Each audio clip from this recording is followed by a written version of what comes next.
합독하시죠. 여호와께서 아브라함에게 이르시되 너는 너의 고향과 친척과 아버지의 집을 떠나 내가 네게 보여줄 땅으로 가라. 내가 너로 큰 민족을 이루고 네게 복을 주어 내 이름을 창대하게 하리니 너는 복이 될지라.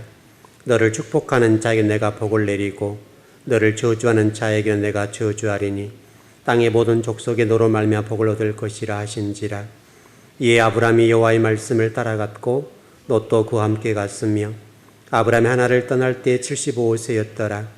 아브라함이 그의 아내 사레와 조카 롯과 하란에서 모은 모든 소유와 얻은 사람들이 이끌고 가나안 땅으로 가려고 떠나서 마침내 가나안 땅에 들어갔더라. 아브라함이 그 땅을 지나 세겜 땅 모래 상수리 나무에 이르니 그때 가나안 사람이 그 땅에 거주하였더라. 여호와께서 아브라함이 나타나 이르시되 내가 이 땅을 내 자손에게 주리라 하신지라. 자기에게 나타나신 여호와께 그가 그곳에서 제단을 쌓고 거기서 베델 동쪽 산으로 옮겨 장막을 치니 서쪽은 베델이요 동쪽은 아이라. 그가 그곳에서 여호와께 제단을 쌓고 여호와의 이름을 부르더니 점점 남방으로 옮겨갔더라. 아멘.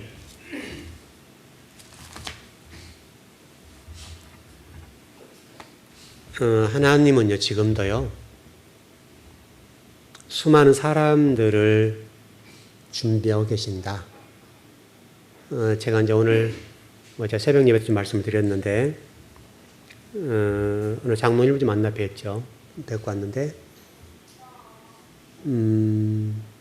바쁘신 분인데 지금부터 제가 좀 전화를 드렸더니 약속을 좀 만나 주셔서 오늘 좀 얘기를 하고 왔습니다.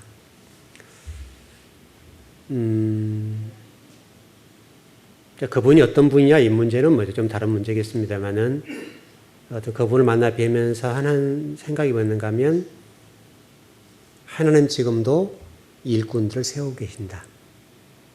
아주 바다로 보면 위는 이렇게 일렁이잖아요. 우리는 위를 보잖아요. 근데 하나님 밑에 계세요. 밑에 지금 사람들을 세우시고 준비하고 계신단 말이죠. 어떤 그분 장로님이신데 일단은 그분이 어떤 목회자들을 성경 가르친다고 해서 이제 가보았고요. 제가 이제 책도 좀 사왔는데 제가 이제 그곳에서 같이 좀 책도 좀 보기도 하고 얘기도 나누고 제가 와서 좀 책을 잠깐 읽어봤는데 이제 물론 그분이 성경을 400독을 하시고 또 좀 30년 동안 이제 성경을 연구하셨으니까 많이 하셨죠. 많이 하셨습니다.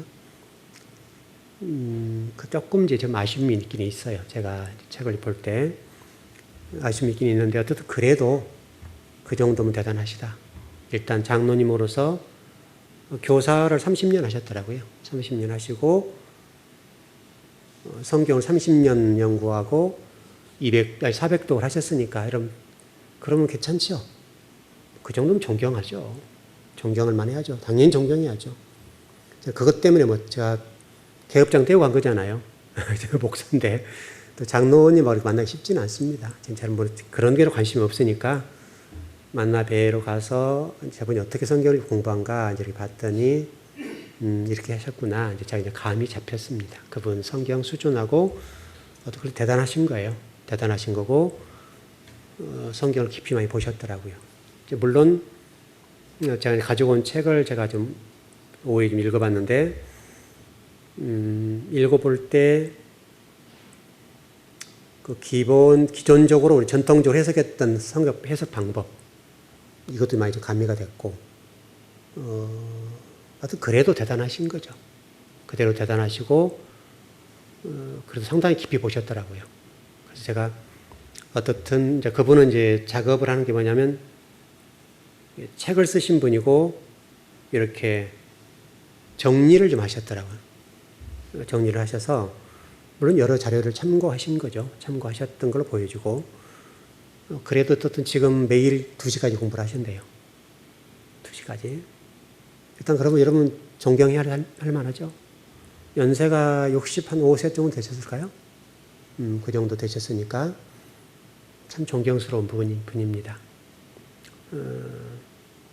제가 좀 부탁을 하고 왔는데 이제 제가 이 책을 여기 좀 공부를 하고 계시더라고요. 준비를 하고 계신 분인데, 여기 좀 제가 달라 그래 좀 갖고 와봤어요. 갖고 왔는데, 제가 일전에 그 히브리어 원어를 책으로 편찬하는 출판사에 국장하고 통화를 한 적이 있다고 그랬잖아요. 한번 말씀드린 적이 있는데, 오래전 얘기죠. 오래전에 그 히브리어 원어를 출판하는 출판사의 국장하고 좀 통화를 해봤던 적이 있습니다. 왜냐하면 저는 성경을 공부한 사람이니까 답답한 게 많거든요. 자료가 없으니까 답답한 게 많아서 히브리어 원어면 이 정도 수준 가지고 왜 이렇게 책을 썼느냐고 제가 좀 얘기를 했더니 그 국장님 하는 얘기가 목사님 같이 공부하는 분들은 모르겠는데 책이 팔리지 않습니다. 그 얘기를 해가지고 깜짝 놀랐는데 이분도 그 얘기를 하더라고요. 목사님 책을 이렇게 출판하게 되면 안 팔린대요. 안 팔리고 제가 이제 오늘 핵심적으로 가서 하고 싶었던 게 뭐냐면 이제 그 신약 성경 히브리어 성경책을 구하고 싶었거든요. 그래서 이제 백방을 알아봤는데 없어요.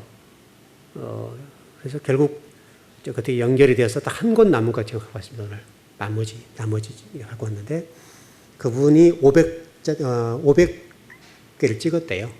우리나라 한정판으로 딱 500개를 찍은 건데 500개 가운데 제가 500번째예요. 참 감사하게 생각했어요.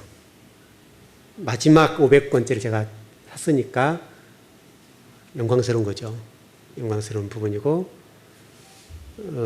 쭉 대화를 나누고 이제 제가 그분에게 부탁을 한 게 뭐냐면 그래 장로님 제가 목사로 부탁하는데 더 연구해 주세요. 한국 교회와 목회자를 위해서 많이 연구해 주시라고. 그랬더니 장로님 하신 말씀이 또 목사님 같은 분 계셔서 용기가 난다고 그렇게 얘기를 하고 아주 침을 튀기면서 얘기하시더라고요. 여러분 얘기 되겠죠? 대화가 되니까 일단 대화가 되니까 서로 묻고 질문하고 답하고 이제 이렇게 한 2시간 정도 만나고 왔는데요. 신나는 시간이었죠. 저는 주로 이제 핵심만 얘기하는 부분으로 얘기하고 오고 그 장로님은 그냥 또 성경 공부하는 목사가 왔으니까 얼마나 재밌겠어요. 그래서 춤을 튀면서 얘기하시고 막 그냥 뭐 저서들을 갖다 막 설명하고 근데 또 이게 한계가 있잖아요. 그래서 다 못 사오고 일부만 좀 사갖고 왔습니다. 그래서 한번 싹 제가 공부를 해볼 거고 이제 그분이 좀 잘못 번역됐거나 잘못 해석한 부분 같은 경우들은 제가 체크를 할 거고 또 그런 부분들은 제가 장모님에게 연락해서라도 장모님 이 부분은 조금 미스가 있다. 이렇게 해드리면 되죠. 그렇게 좀 해보려고 합니다. 그렇게 해서 그분이 저는 이제 어쨌든 파는 사람이고 그분은 양을 많이 한 분이니까 저하고는 조금 다른 부분입니다만은 어떻든 자료적인 측면에서는 상당하게 많이 써놓으셨더라고요. 그래서 저는 이제 뭐 깊이 들은 사람이니까 깊이적인 측면에서는 조금 제가 볼 때 조금 미스된 부분이 있다는 말이죠. 그래서 우리 엘로힘이라는 창세기 1장 1절 같은 경우도 그분은 복수로 보셨더라고요. 이게 전통적 해석 방법이잖아요. 복수로 보셨는데 히브리어의 동사적인 문법적인 측면은 그를 복수하고 단수인 경우는 단수거든요. 제가 공부했었죠. 복수 플러스 단수는 히브리어에서는 단수로 취급을 해요. 근데 그분은 복수 단수를 복수로 해석을 했더라고요. 그러니까 이런 차이예요. 이런 차이가 있어서 아마도 우리 한국 교회에 그 전통적 해석을 좀 이렇게 비껴가려고 그렇게 하신지 모르겠는데 이제 왜냐하면 책으로 나가는 부분이니까. 근데 어떻든 책으로 나간 부분이 그분도 그 얘기했지만 책은 잘못되면 문제다 이렇게 얘기하신 분이거든요. 설교는 틀려도 괜찮죠. 조금 미스가 있어서 괜찮은데 책은 출판되면 잘못되면 그걸로 수많은 사람이 영향력을 미치게 되고 잘못 배우게 되니까. 그래서 제가 한번 검토를 조금 해봤거든요. 해보니까 조금 미스한 부분이 있어요. 그래서 그 부분들은 제가 장로님 말씀드려가지고 장로님 이번에 좀 미스 같습니다. 제가 공부한 바로는 이렇게 하는 게 좋을 것 같다고. 그러면 충분히 받아들이실 수 있을 것 같아요. 그렇게 지금 제가 정리해 보려고 합니다. 어떻든 이제 그분도 지금 계속 그 오늘과 대화한 내용 가운데 이런 얘기를 하시대요. 목사님, 제가 목회자를 가르쳐 보는데 가장 어려운 게 뭐냐면 생각이 안 변해요. 성경을 보는 관점, 생각이 안 변한다는 거예요. 이게 힘들다는 거예요. 왜냐하면 목사님들 나름 한가락들 한 분도 아니에요. 그 성경을 그 정도 원어 공부로 하러 오신 분들 정도면 한가락들은 다 한 분들이란 말이죠.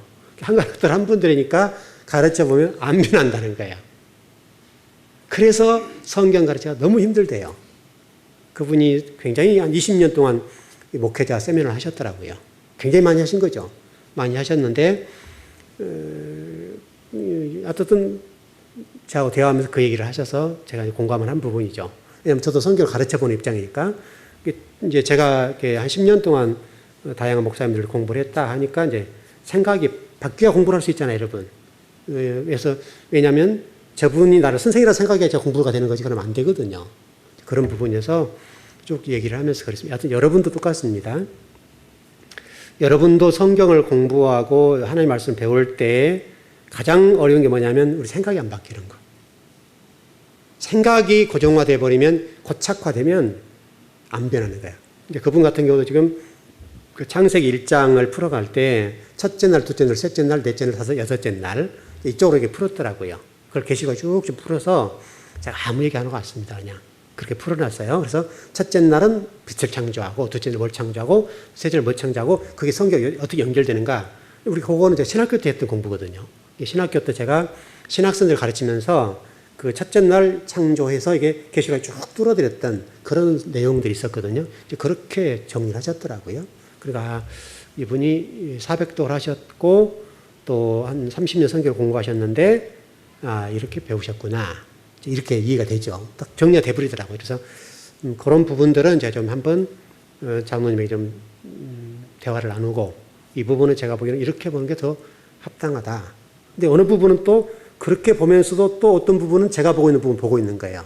그러니까 이분이 어떻게 공부했는가를 이해가 되냐면 여러 자료들을 동원해서 이게 하나를 만든 거예요. 제가 보는 관점은. 그래서 그렇게 하셨구나. 물론 그것도 대단한 거죠.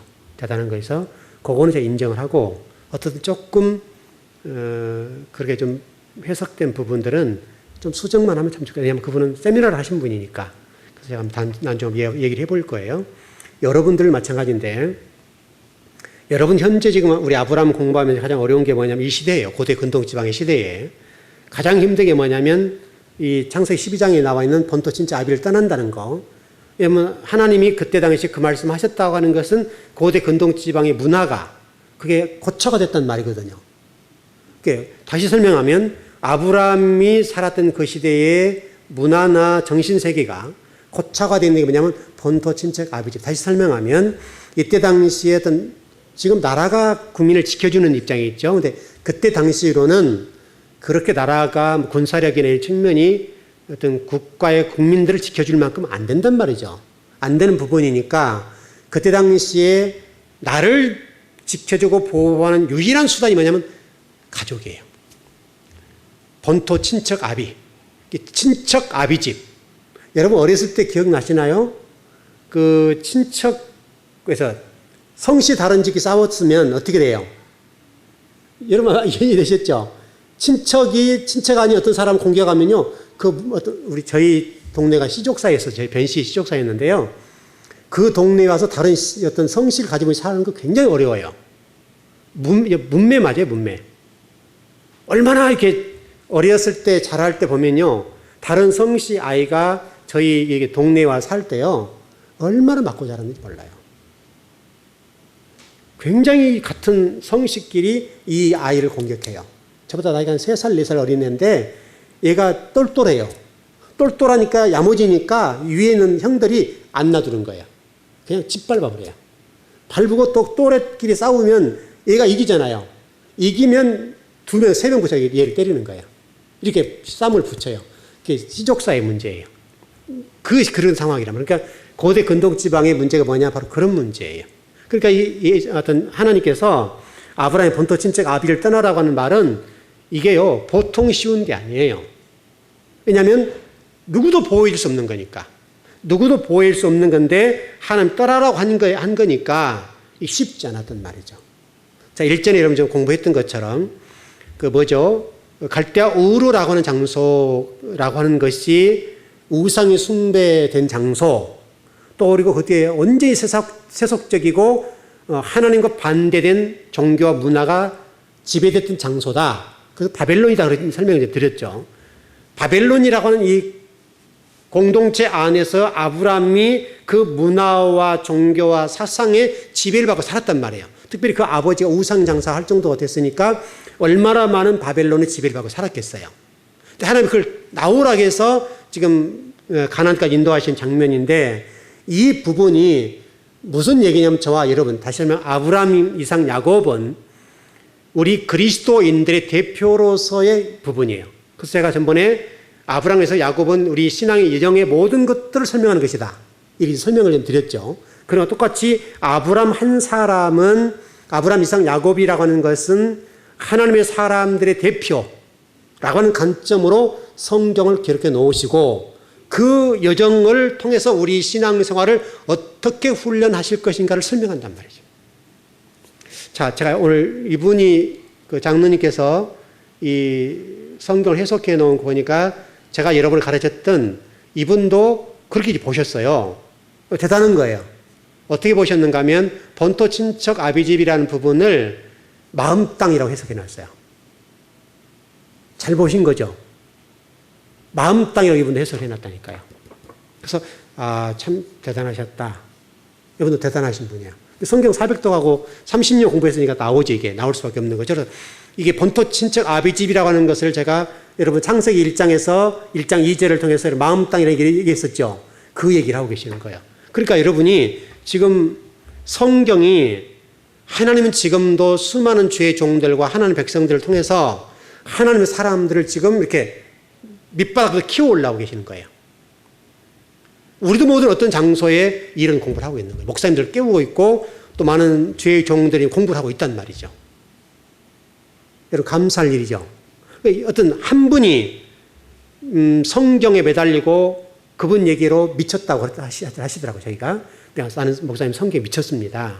그래서 감사합니다. 제가 그랬는데, 성경에 미치니까 이분이 장로님이셔도 불구하고 이 본토 친척 아비집을 지금 마음 땅이라고 해석을 해놨단 말이죠. 그래서 제가 여러분에게 한번 이게 보여주려고 갖고 온 거예요. 자, 여러분의 마음 땅이라고 해석해 준 부분이 이렇게 증거가 되고 증명이 되는 거예요. 그래서 이분은 아마 바벨론까지는 안 갔는데, 이 본토 친척 아비지라는 장소가 바벨론이거든요. 바벨론이고, 동시에 창세기 1장 2절에 이 마음 땅, 우리 마음 땅이 예를 들어서 이런 거예요. 지옥의 3요소가 뭐냐면요, 혼돈과 공허와 흑암이에요. 물론 이분이 거기까지 설명은 되진 않았습니다만은, 여러분, 지옥의 3요소가 혼돈과 공허와 흑암, 다시 말하면 무정객, 무지의 상태. 이게 여러분 지옥의 3요소예요. 근데 그것을 우리 머리에 달고 있다 이거예요. 이걸 깨트리는 작업이 본토 친척 아비를 떠나는 거예요. 다시 설명하면, 아브라함이 본토 친척 본토 친척 우르, 하라, 이 부분을 떠난 것, 몸이 떠난 것만을 설명한 게 아니라 이 말이에요, 여러분. 여러분들이 아브라함이 갈대아우로 나오고 하란을 나왔다, 그러니까 아브라함이 사람이 됐다, 하나님 사람이 됐다, 여러분 그러지 않죠. 아브라함이 갈대아우르를 나오고 바벨론 나오고 하란을 나왔음에 불구하고 하나님 돌아서서 안 섰어요. 늘 진리를 어긋나고 진리의 반대의 길을 가잖아요. 그런 것처럼 장소가 나온 것은 중요한 문제입니다만은, 그러나 장소만 나왔다고 해서 그것이 변화된 것은 아니에요. 장소만 나왔다고 해서 그 아브라함이 언제 하나님의 사람이 된 것은 아니라고요. 그러니까 이분도 지금 그것을 보고 히브리어를 가지고 해석을 해놨어요. 그래서 제가 지금 이게 원어를 보는데, 이 본토 친척 아비집이라고 하는 이 땅, 이 부분이요, 이분도 그걸 보셨어요. 땅이라고 하는 것이 이 땅을 얘기하는 것이 아니라 사람 마음이라고 하는 것을 보신 거예요. 그리고 여러분, 땅이라고 하는 건 에레츠라는 단어거든요. 아레츠라고 하기도 하고, 에레츠라는 단어가 이 땅이라는 말, 이스라엘 땅이라는 말이거든요. 땅이라는 말인데, 이 창세기 12장에서 땅이라는 이 본토라는 말이 에레츠라는 데 있어요. 하아라츠 이렇게 되어 있기도 하고 그러는데요. 하아라츠 또는 에레츠라는 단어가 되어야 되는데, 여기서 이 두 단어가 달라요. 그러니까 본토 친척 아비를 나와 지시할 땅으로 갈 때 지시한 땅에 이 땅이란 부분과 본토 친척이 말하는 땅은 다른 땅이에요. 다시 설명하면 이 땅 얘기한 게 아니란 말이에요. 우리 마음 땅 얘기를 하는 거예요. 그래서 이게 성경이 이 히브리어 원어에서는 그것을 정확하게 설명해 놨어요. 그래서 본토 친척 아비 집을 떠날 때 이 땅이라고 하는 것이 갈대아 우르를 나고 하란만 나온 것을 본토 친척 아비를 떠난 것이 아니라는 거예요. 우리 머리, 이게 우리 마음 땅이 변화되지 않으면 떠나 있는 거 아니에요. 그러니까 가나안 땅에 들어갔을 때 이 땅이란 히브리어 자체가 이 창세기 12장에 나온 본토라고 하는 이 땅과 전혀 다른 땅이에요. 그러니까 마음 땅, 우리 머리가 변화되지 않는, 가나안에 들어갈 사람들은 마음 땅이 변화되지 않고 이 생각이 변화되지 않으면 못 간단 말이에요. 그걸 지금 창세기 12장에서 설명해 놨어요. 얼마나 이게 명확한 거예요. 그러니까 성경이 히브리어로 보면 정확하게 기록이 돼 있어요. 그래요. 그래서 여러분들이 이 머리를 바꾼다는, 이 마음, 이 생각을 바꾼다는 것이 얼마나 중요한지 몰라요. 이 생각이 바뀌지 않으면 하나님 말씀이 우리 삶 속에서 역사를 못해요. 제가 여기서 성경을 여러분이 제대로 잘 가르쳐 드리면, 제가 이런 늘 말씀드리지만, 여러분 삶 속에 들어가서 역사를 해요. 그래서 강단이 중요한 거예요. 그러니까 강단은 생명의 말씀을 전해주면 그 생명의 말씀이 찾아가서 여러분 가운데 역사가 일어나요. 어떤 영혼에게는 기적의 역사, 어떤 영혼은 치유의 역사, 어떤 영혼은 문제 해결의 역사, 어떤 영혼은 뭐 물질의 복의 역사, 모든 것들이 다 달라요. 그래서 강단은 진리를 선포해 줘야 되는 거예요. 그래서 여러분이 지금 마음 땅이 기경되면, 여러분 그 호세아서나 이런 데 뒷부분에 뭐라고 돼 있어요? 마음 땅 기경하라고, 마음 땅을 엎으라고 있잖아요. 우리 마태복음 13장에서도 10불의 비유에서 땅 얘기 나오죠. 그것도 마음 얘기하는 거예요. 실질적으로는 마음 얘기, 우리가 땅을 어떻게 갈아엎어요? 그러니까 우리 마음 땅, 이 생각이 바뀌지 않으면 하나님 말씀이 들어갈 수도 없고 잘할 수도 없고 역사가 일어나지 않는 거예요. 그러니까 이 창세기 12장에서 지금 본토 친척 아비를 떠난다는 말이 얼마나 중요한지 몰라요. 여러분이 가진 고정관념, 고착화가 된 생각들, 고착화가 된 사상들과 여러분 의식세계의 이 부분들을 붙잡고 있다는 진리가 이런 가운데 역사가 일어나는 거예요. 하나님 말씀 능력이죠. 다바로 하시니 뭐가 됐다? 물건이 나타나는 거예요. 물건이 나타났다는 말은 역사가 일어나고 증거가 나타난다는 말이거든요. 그래서 다바로 하나님 말씀하시면, 하나님이 주의 종을 통해 말씀을 선포하시면 그 말씀은 물건이 나타나게 돼 있어요. 이 말씀이 여러분 삶 속에서 역사가 일어나야 되고, 그 말씀이 권능이 나타나야 되고, 그 말씀이 빛이 되어서 여러분 가운데 조명이 돼야 되고, 여러분이 그냥 행복해져야 된다는 말씀이 딱 들어가서 여러분 가운데 그 말씀이 팍 들어가면 그 말씀이 기쁨이잖아요. 여러분 행복이잖아요. 다바로 하시니까 물건이 나타나는 것처럼 역사가 일어나야 된단 말이죠. 그러려고 한다면 우리가 어떻게 되면 우리 생각을 내려놔버려야 돼. 내려놔야 돼. 내 생각에 사로잡혀 있기 때문에 진리가 역사가 일어나는 거예요. 진리의 말씀은 생명이고 능력인데 그 생명의 말씀이 들어오지만은 우리 가운데 죽어버리는 거예요. 왜? 우리 마음 땅이 기경되지 않으니까. 우리 마음 땅 갈아엎지 않으니까. 묵은 땅을 기경하라. 여러분 묵은 땅을 기경하지 않으면 하늘 말씀 여러분 삶 속에서 역사가 일어나지 않아요. 여러분 그래 기왕에 어떤 금요 차례 나오셨는데 여러분들 기왕에 이 한 시간 예배를 드리면서 여러분 마음 땅을 기경하고 이제부터 하나님 말씀하신 말씀대로 가야 되겠네. 이것만 정리되면 되는 거예요. 여러분 결단하셔야 돼요.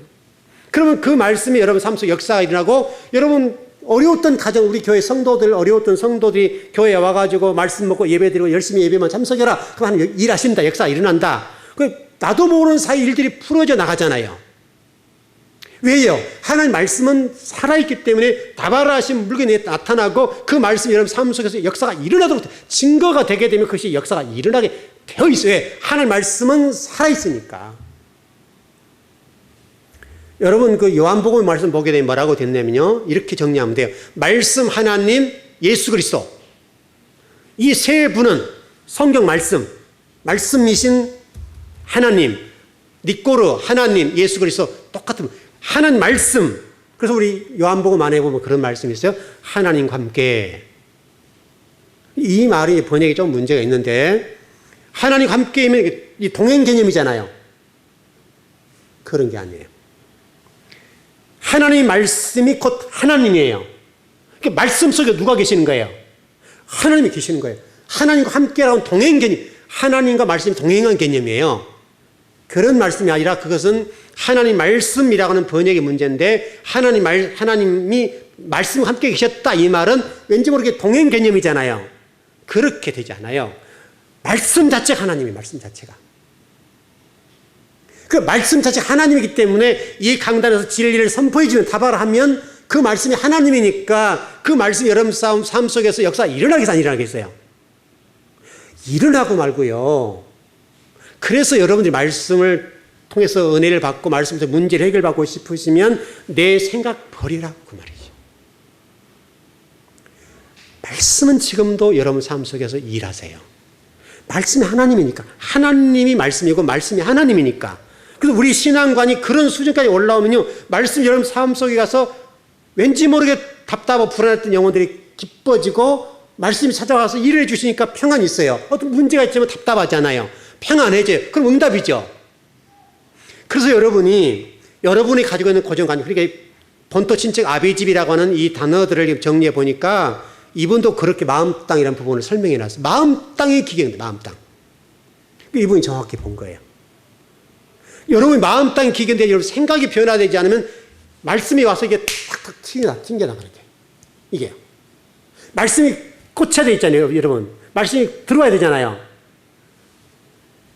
여러분들은 얼마나 좋아요. 제가 허리가 휘도록 공부해가지고 여러분 가르쳐 드리면 여러분 가만히 앉아서 듣기만 하잖아요, 지금. 그런데도 여러분 말씀 못 먹어요? 제가 허리가 부러지도록 공부해가지고 정말 이 노력과 이 수고와 여러분 제가 그것을 목회 아니고 세상적으로 일하면 여러분 성공하겠어요, 못하겠어요? 뭐 하는데 성공 못하겠어요? 그런데 그런 부가 여러분 이 강단을 위해서 여러분 영혼을 위해서 허리가 부러지도록 허리가 통증이 있음에 불구하고 그걸 부여잡고 공부해서 여러분 생명을 살려내려고 여러분 영혼들을 복되게 만들어주려고 그렇게 애를 써서 말씀을 전해주면 여러분이 그 말씀을 먹기만 하면 되죠. 먹기만. 떠서 주는 것 먹기만 하면 되잖아요. 여러분들은. 근데 여러분 그게 가지고 말씀의 증가이라는 물건이 나타나지 않으면 그것은 불행한 일이죠. 여러분이 가지고 있는 생각으로는요. 하나님 말씀 여러분 삶 속에 역사가 일어나지 않아요. 그래 여러분이 정말 복된 삶을 살고 싶으시거든 제발 여러분의 경험과 여러분의 생각과 여러분의 과거 부모로부터 물려받았던 또 친구와 세상에서 물려받았던 어떤 사상과 사고들과 의식 구조들을 내려놔버려요. 죽을 것 같은데 안 죽어요. 그거 내려놓으면 죽을 것 같잖아요, 여러분. 안 죽어요. 하나님의 자신이 있는 거예요. 너 가지고 있는 그 고정관념 버려, 고차가 된 그 고정관념을 버려. 그럼 안 죽어. 내가 자신이 있다. 왜? 하나님이니까요. 하나님이니까. 하나님 자신이 있으니까 말씀하신 거잖아요. 너 갈 때 우리 나와. 모세에게도 말씀하셨던 것처럼 모세야 너 신발 벗어버리라. 이래서 내려놔. 그러면 너 안 죽어. 모세 믿어버리잖아요.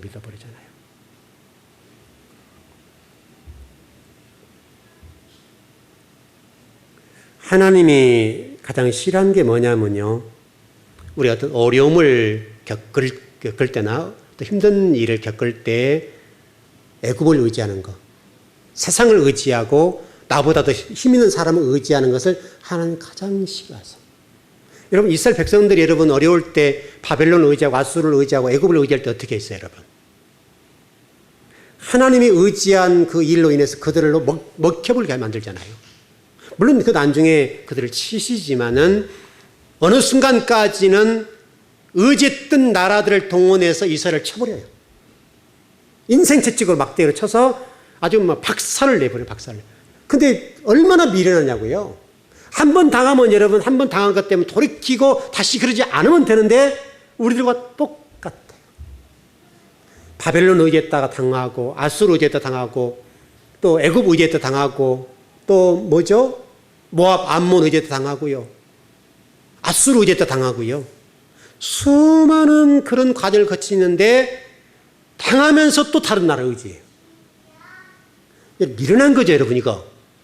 적어도 즐거운 교회 성도들은 미련하진 않았으면 좋겠어요. 영리한지는 어떻게 잘 모르겠지만 미련하지 않고 반복해서 당하는 그런 인생은 안 살았으면 좋겠어요. 이스라엘은요, 얼마나 미련하냐면 당하고 또 당해요. 여러분 광야 얘기를 제가 가끔 했지만 광야에서 한번 보세요, 여러분. 광야에서 보면 제가 매일 265명 정도씩 죽었다 그랬어요. 매일 265명에서 죽었습니다. 그 죽은 원인이 뭐예요, 여러분?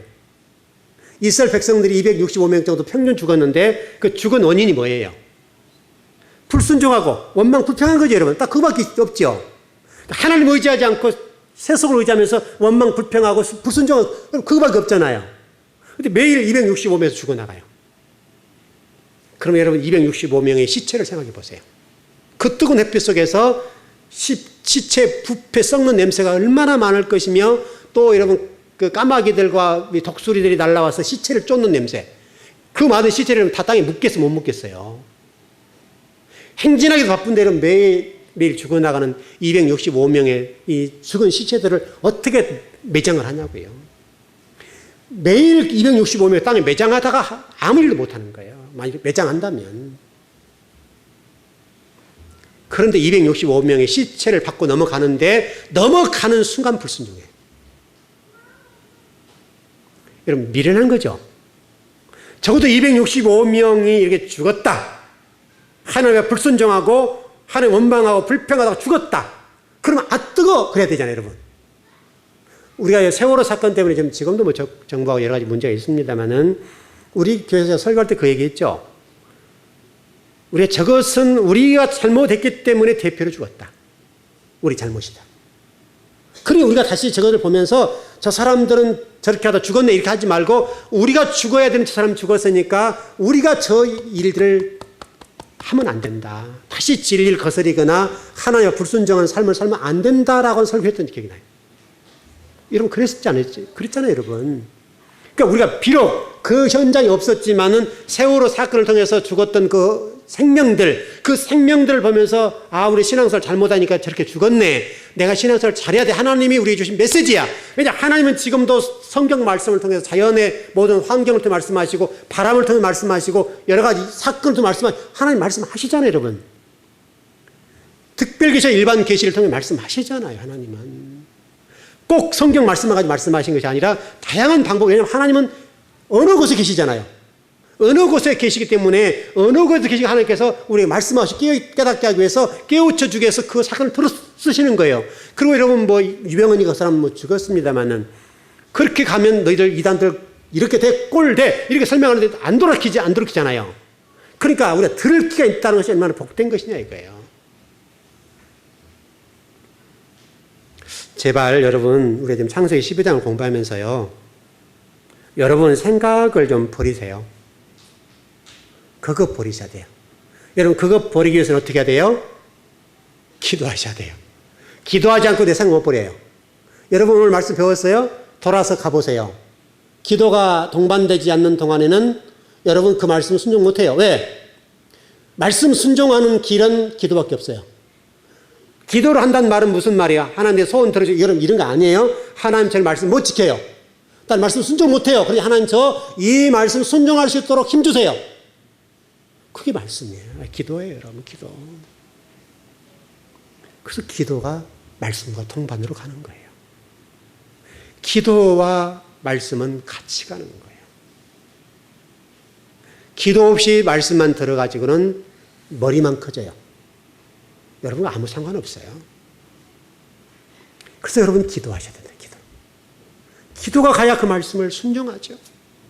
왜냐하면 우리 자아가요. 그 말씀을 순종할 만큼 능력이 있거나 그 말씀을 순종할 만큼 실력이 없어요. 우리 스스로가 그 말씀을 순종할 만한 실력이 없단 말이에요. 그 말씀을 순종할 만큼 우리 자아가 그렇게 되지 않아요. 구조적으로. 그러니까 못하니까 하나님 앞에 매달려서 하나님 저를 좀 도와주세요 하고 기도하는 거예요, 여러분.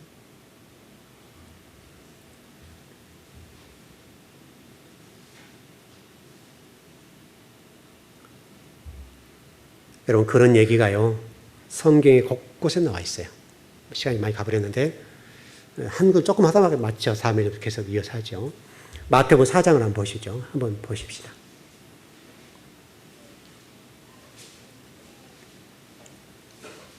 (4장) 19절에서 22절입니다. 잠깐만 설명할게요. 그러면요. 주일날 좀 설명을 해야 할 것 같네요. 네, 마태복음 4장 19절에서 22절입니다. 네, 다 찾으셨죠? 우리 같이 한번 합독합 시작. 말씀하시되 나를 따라오라. 내가 너희를 사람을 낚는 어부가 되게 하리라 하시니 그들이 곧 그물을 버려두고 예수를 따르니라.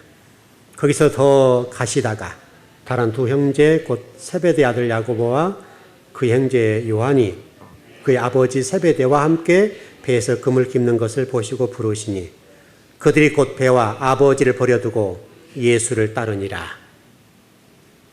여러분 창세기 12장과 창세기 1장과 다른 말씀이 똑같은 말씀이에요?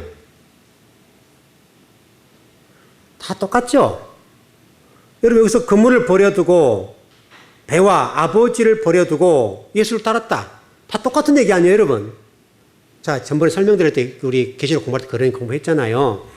창세기 1장은 예수 그리스도께서 사복음서는 설명드려요. 사복음서는 예수 그리스도께서 말씀을 가지고 뭐 하신 거라고요? 적용하신 것이다. 그 삶으로 창세기 1장을 적용하신 것이다. 설명드렸죠? 그런 관점을 보면 해석돼야 한대요. 똑같죠, 여러분? 똑같아요. 그래서 여러분이 말씀을 잘 아셔야 돼요. 자, 여러분. 베드로가 물 위를 걷다가 물에 빠져버리죠? 왜 빠졌을까요, 여러분? 왜 빠졌을까요, 여기가요? 여러분, 예수님 물 위를 걸으셨잖아요. 그래서 이렇게 오라 그러죠? 베드로는 물 위를 걷다가 빠졌습니다. 이러면 왜 빠지죠? 뭐가 없어서 그래요, 뭐가? 이런 것이 여러분, 결국 말씀이에요. 말씀을 붙잡고 가느냐 못 가느냐 문제를 설명하는 거예요. 여러분 예수님 나는 능력 많아 물 걸어 이런 얘기 아니란 말이에요. 말씀을 붙잡냐 못 잡냐 이 문제예요, 여러분. 이 문제. 그러니까 결론을 정리해 보시죠. 여러분들은 말씀을 사모하십시오. 사모하시고 여러분들 얼마나 복이에요. 정말 어떤 분은 말씀을 못 먹어서 갈증을 느끼고 이곳저곳 기웃거리고 지금 얼마나 많은 성도들이 영적 갈증을 느껴서 그러는데 여러분 말씀 여기 강단에서 제가 허리가 부러지도록 공부해서 가르쳐 드리면 먹기만 하면 되죠. 여러분들은 정말 얼마나 편하고 좋아요. 그렇게 허리가 부러지도록 공부해서 전해주는데 못 먹으면 어떻게 되는 거예요? 또 안 온 분들은 또 어떻게 되는 거예요? 또 이해합니다. 또 얼마나 무대 안 온 분들은 또 어떤 분들이 도대체 이게 답이 안 나오는 거예요. 답이. 그러니까 우리가 우리 생각대로 살려고 그러니까 제가 좀 일자리 공부했던 어느 분이 계시는데 그러니까 사람을 만나면요 정보를 얻어요. 정보. 지금 정보 시대죠. 정보가 지식이고 정보가 돈이에요. 그래서 제가 일자리 공부를 좀 원어를 했던 분인데 오늘 가서 보니까 그분이 그분한테 공부했다고 하더라고요. 그래서 제가 그분한테 이렇게 찾아들어보니까 제가 일자리 공부했던 분이에요. 그래서 제가 한번 이분 만나보려고 그래요. 한번 이제 한 이번 정도 만나보고 다시 공부 좀 깊이 들어가 보려고 그러는데요. 어쨌든 이분이 가지고 있는 또 자료가 뭔지를 좀 제가 좀 들어보고 한번 만나볼 거예요.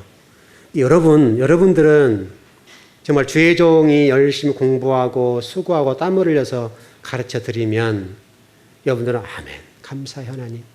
여러분 그것만 하면 돼요. 열심히 예배당에 나와서 말씀 먹고 우리 신앙이 그동안에 10년, 20년 잘못 걸어왔구나. 이제 말씀을 제대로 먹으니 바르게 잘 걸어야 되겠구나. 남은 시간은 잘 걸어야 될 거 아니에요, 여러분. 그래서 우리 아까 그 장로님 말씀드렸지만 그 장로님 같은 경우가 제가 좀 아쉬웠던 게 바로 그 부분이에요. 정말 좋은 목사님을 잘 만났더라면 더 잘 번역하고 해석하고 그 30도 공부한 것들을 더 깊이 들었을 텐데 좀 이렇게 미스가 보이잖아요. 조금 오류 좀 곡해한 보인단 말이에요. 전통적인 방법이 벗어나지 못한 부분이니까 그래서 제가 말은 못했어요. 말은 못했는데 참 좋은 목사님 만나서 제대로 공부했더라면 참 좋았을 것을. 그럼 여러분 30년 공부한 그분이 얼마나 열정 가지고 계세요. 그러면 그 세미나를 가지고 많은 주의 종들을 잘 가르쳤을 텐데 그분을 통해 배웠으니까 그분이 아는 것을 배웠을 거 아니에요. 그러니까 이제 안타까운 거죠. 여러분들은 제가 잘 가르칠지 모르겠는데 그걸 잘 가르친다고 지금 하고 있거든요. 그럼 여러분들은 먹기만 하면 되는 문제인데 여러분들은 아멘하고 감사하고 먹고 그냥 정말 여러분 행복하셔야 되고 그것 때문에 기뻐도 즐거워하고 그냥 얼마나 행복해야 되는데요. 모르겠습니다. 여러분들은 뭐 어떻게 생각하는지 모르겠으니까 여러분이 그 알아서 하십시오. 저는 열심히 전해주고 가르쳐 줄 테니까 그랬으면 좋겠습니다. 기도하겠습니다.